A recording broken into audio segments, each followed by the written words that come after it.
Hi friends, today we're talking about the segment addition postulate.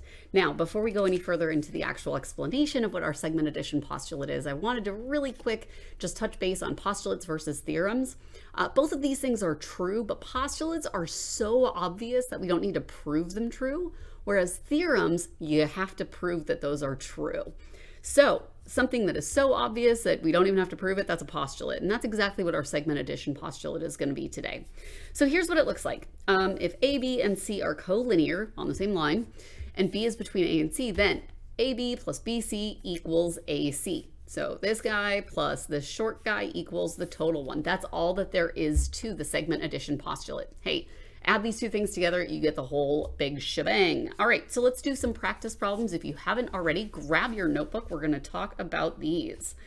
So copy these down if you need to. Okay, so for example number one, we have M, N, and P. N it looks like is in the middle here. So if Mn is 9 and Np is 21, then it's probably safe to say that MP is 30, right? We would add up our 9 plus 21, but I want to show you how we use substitution for this. We would say our segment addition postulate, and this is going to come in handy when you do some proofs. So you want to, it seems really simple right now, but it'll really help when you do proofs. So all I've done is say Mn plus Np equals Mp. Now all I have to do is go back and substitute. Mn is 9 plus Np, which is 21, equals Mp. 9 and 21 will give us 30 equals Mp. Go back, read the question, find Mp. We have answered the correct question, so we are good to go on to our next one. All right, let's take a look at number 2 here. So for number 2, we have STU. It looks like T is in the middle.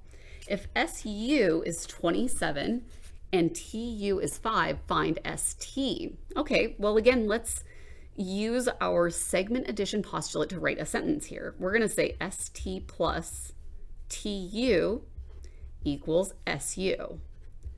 Now let's use some substitution in here. We have SU is 27 and TU is 5. We're looking for ST, so I'm going to keep that as my variable. TU we know is 5 equals SU, which is 27. In order for us to find ST, all we have to do is minus 5 from both sides.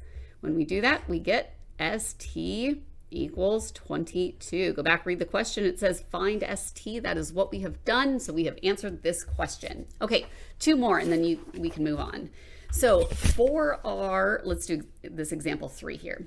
So for this guy here, if DF equals 9 plus 11x, find DF. Well, we're already given that DE equals 5. EF is 11 plus 10x. So let's use our substitution in order to solve this. DE plus EF equals DF. So there's our segment addition postulate. Now all we have to do is substitute in.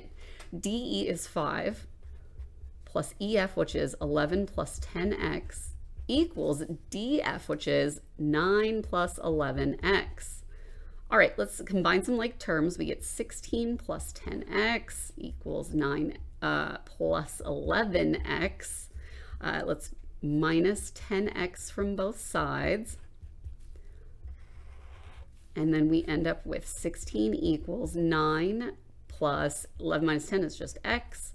Minus 9 from both sides. We end up with x equals 7. Now let's go back, read our question. Find DF. We found x, but we've not found DF. So let's go back and look. DF, remember, is given to us right here, 9 plus 11x. Now instead of x, we're going to plug in our 7 here. So we have DF equals 9 plus 11 times 7. 11 times 7 is 77 plus 9. So we've got 9 plus 77 is going to be 80. DF equals 86. So have we answered the question, DF? Yes, we have. All right, let's take a look at that example 4 now. This time we're not given a drawing. Oop, there we go. And this time we're not given a drawing, but we are told x, y, and z are collinear and y is between x and z. So find the value of m if xy is 12m, yz is 1 plus 2m, and xz is 11m plus 19. Okay, so we can draw it out just to kind of visualize. We know that it's going to be x, y, and z. So, because we are told that y is in between those. So what we can do now is say x, y, we're going to use our segment addition postulate to write this out. And again, it seems very simple and basic at this point, but you'll really use this when you get into proofs. So xz, so xy plus yz equals xz. Now let's go back and fill in our information using substitution. So we get 12m plus 1 plus 2m for yz equals 11m plus 19. Okay, so add those together, we get 14m plus 1 equals 11m plus 19. Let's minus 11m from both sides, and that will give us 3m plus 1 equals 19. All right, we want to get the chunk with the m by itself, so we're going to minus 1, we get 3m equals 18. Divide both sides by 3, and we get m equals 6. Now let's go back and read our question. Find the value of m. Have we answered that question? Absolutely. Great work. I look forward to seeing more of you in this unit. If you have any questions, let your teacher know.